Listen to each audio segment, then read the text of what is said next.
नमस्कार, good morning, जय हिंद। स्वागत है आपका एक बार फिर आपके अपने यूट्यूब चैनल पे, आपके अपने क्लासेस में। मैं सुधीर दोस्तों उपस्थित हूँ आपके लिए बहुत ही महत्वपूर्ण 10 प्रश्नों के सेट के साथ, जो कि आपका स्टैटिक जीके का है। तो रेलवे का आपका जो है, रेलवे का एनटीपीसी, रेलवे का group D, UP triple SC, SSC तथा ये जो भी स्टेट लेवल के कॉम्पिटिटिव एग्जाम्स है, सभी के लिए बहुत ही महत्वपूर्ण सेशन होने वाला है। चलिए सेशन को स्टार्ट करेंगे। उससे पहले आपसे रिक्वेस्ट करूंगा दोस्तों, चैनल पे पहली बार है तो चैनल को सब्सक्राइब कीजिएगा, बेल आइकन को प्रेस कीजिएगा, और ये सेशन आपको पसंद आता है तो लाइक, कमेंट और शेयर जरूर कीजिएगा। तो चलिए सेशन स्टार्ट करते हैं। और ये रहा आज के दिन का पहला प्रश्न आपकी स्क्रीन पे। भारत के किस क्षेत्र को छोटा तिब्बत कहा गया है? और ऑप्शन देखिए, ए सिक्किम, बी लद्दाख, सी हिमाचल प्रदेश और डी अरुणाचल प्रदेश। भारत के किस क्षेत्र को छोटा तिब्बत कहा गया है? बताना चाहूँगा जिन लोगों ने मार्क किया होगा, ऑप्शन सी बिल्कुल करेक्ट है, हिमाचल प्रदेश। ये छोटा तिब्बत के नाम से भी जाना जाता है। चलिए प्रश्न नंबर 2 देखेंगे। पोस्ट ऑफिस के लेखक कौन है? ये पोस्ट ऑफिस पुस्तक के लेखक कौन है? ऑप्शन देखिए, ए रविंद्रनाथ टैगोर, बी मुल्क राज आनंद, सी बंकिम चंद्र चटर्जी और डी विष्णु शर्मा। दोस्तों ये बड़ा ही शानदार प्रश्न है।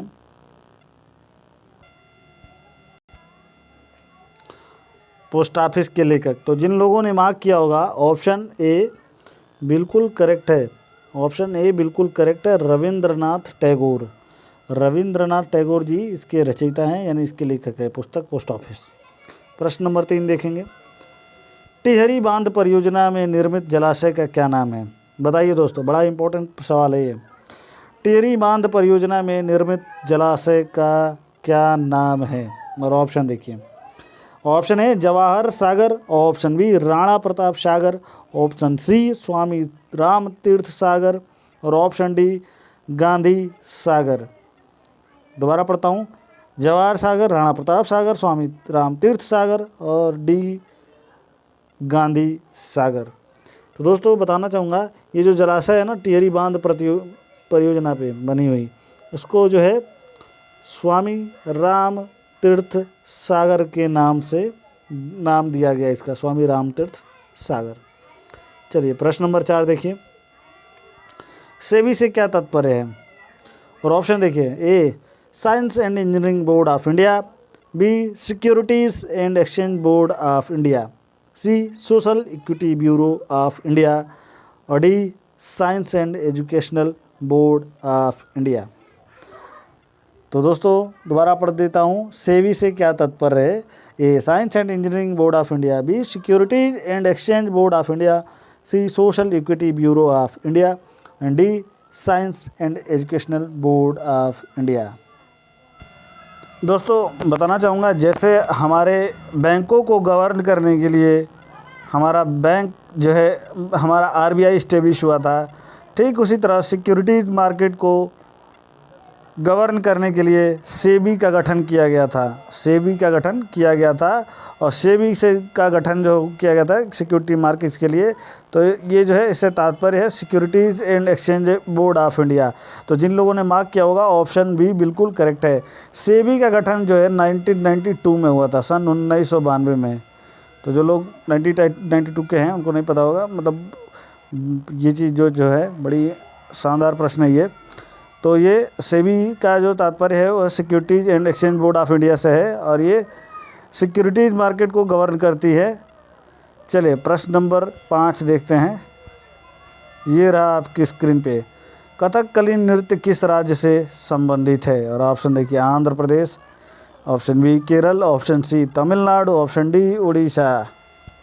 बताइए दोस्तों, कथकली नृत्य किस राज्य से संबंधित है?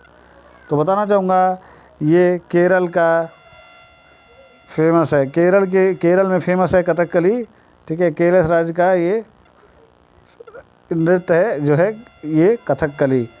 तो जिन लोगों ने मार्क किया होगा, ऑप्शन बी बिल्कुल करेक्ट है, केरल।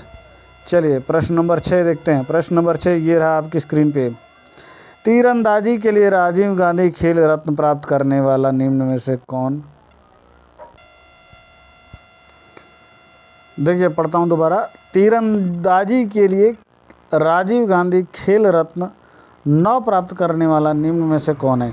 यानी अभी तक जो है पूछा जाता है प्राप्त करने वाला, इसमें पूछा गया न प्राप्त करने वाला, ये किसको नहीं मिला है। और ऑप्शन देखिए, ए अंजलि वेद पाठक Bhagavat, option B Gagan Narang, option C फूलेला Gopichand यानी पी गोपीचंद, और option D Abhinav Bindra.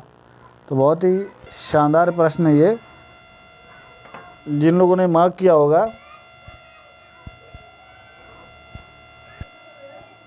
Option C बिल्कुल करेक्ट है, फूलेला गोपीचंद यानी पी गोपीचंद।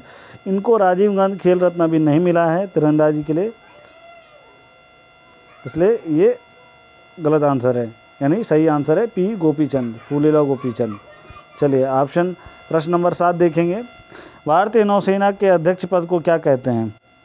अध्यक्ष का, भारतीय नौसेना का जो अध्यक्ष होता है उस पद को क्या बोला जाता है। ऑप्शन देखिए, ए भारतीय नौसेना का जनरल, बी भारतीय नौसेना अध्यक्ष, सी नौसेना प्रमुख, और डी एडमिरल।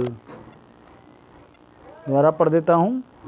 भारतीय नौसेना का जनरल, बी भारतीय नौसेना अध्यक्ष, सी नौसेना प्रमुख, और डी एडमिरल। तो दोस्तों जिन लोगों ने मार्क किया होगा ऑप्शन डी बिल्कुल करेक्ट है, एडमिरल। भारतीय नौसेना के अध्यक्ष को एडमायरल कहते हैं। चलिए प्रश्न नंबर 8 देखेंगे, ये रहा आपकी स्क्रीन पे। जापान के अधिकांश नगर तटीय भागों के निकट ही स्थित हैं, क्योंकि जापान एक द्वीपीय देश है, विदेशों से आयात निर्यात में सुविधा रहती है। मैदानी पट्टियां तट के निकट ही है, क्योंकि अंतर्देशीय भाग पहाड़ी है, और उपरोक्त सभी कारणों से। जापान के अधिकांश नगर जो है, प्रश्न देखते हैं दोबारा से। जापान के अधिकांश नगर तटीय भागों के निकट ही स्थित है, क्योंकि ऑप्शन ए जापान एक द्वीपीय देश है, ऑप्शन बी विदेशों से आयात निर्यात में सुविधा रहती है, ऑप्शन सी मैदानी पट्टियां तट के निकट ही हैं क्योंकि अंतर्देशीय भाग पहाड़ी है, और ऑप्शन डी उपरोक्त सभी कारणों से। तो दोस्तों जिन लोगों ने मार्क किया होगा ऑप्शन डी बिल्कुल करेक्ट है, उपरोक्त सभी कारणों से इनके अधिकांश नगर तटीय भागों के निकट ही स्थित है, यानी सभी ऑप्शन इसके करेक्ट है, इसलिए ऑप्शन डी बिल्कुल करेक्ट है। चलिए प्रश्न नंबर 9 देखेंगे। ट्विटर किसने स्थापित किया। और ऑप्शन देखिए, A Mark Zuckerberg, B Tim Cook, C Noah Ark, और डी इवान विलियम्स। तो बड़ा ही शानदार प्रश्न है दोस्तों, ट्विटर किसने स्थापित किया। तो बताना चाहूँगा दोस्तों, जिन लोगों ने मार्क किया होगा ऑप्शन डी बिल्कुल करेक्ट है, इवान विलियम्स। इन्होंने ट्विटर को खोज की थी, और ट्विटर जो फाउंड हुआ था वो सन 2005 में मार्च के महीने में इसका इस्टेब्लिशमेंट ये फाउंड हुआ था। बताना चाहूँगा इसका हेडक्वार्टर अगर जानना चाहे तो ये इसका हेडक्वार्टर है San Francisco California, San Francisco California. तो दोस्तों एक और चीज़ बताना चाहूँगा, इवान विलियम्स ने अकेले इसकी खोज नहीं की थी, ये अमेरिकन जो है एंटरप्रेन्योर हैं, इनके साथ 3 और लोग थे, 3 और लोगों की टीम थी जो वो इस ऑप्शन में नहीं है, तो इसलिए ये करेक्ट आंसर क्या होगा, इवान विलियम्स। ठीक है, मार्क जुकरबर्ग को सबने जानते होंगे, फेसबुक के फाउंडर थे। ये बढ़िया प्रश्न है, इसलिए मैंने इसमें बहुत सारे डिस्कशन किए हैं, जो क्योंकि इसका देखिए एक तो पहले ये बनेगा कब, ये इसका फाउंड कब हुआ था, तो ये हो जाएगा आपका 2005 में। दूसरा इसका हेडक्वार्टर कहाँ है, तो ये हो जाएगा आपका सैन फ्रांसिस्को कैलिफोर्निया। और इसके कितने फाउंडर हैं, तो हो जाएंगे 4, उसमें से एक कौन है, इवान विलियम्स। तो ये बड़ा ही शानदार प्रश्न है। चलिए प्रश्न नंबर 10 पे चलेंगे। प्रश्न नंबर 10 ये रहा आज का आपके स्क्रीन पे। CII का पूर्ण रूप क्या है। और ऑप्शन देखिए, confederation of Indian industry, B committee for Indian industry, C conciliation in Indian industry, और D confederation of indigenous industry. तो दोस्तों बताना चाहूँगा जिन लोगों ने मार्क किया होगा ऑप्शन ए बिल्कुल करेक्ट है, कन्फेडरेशन ऑफ इंडियन इंडस्ट्री।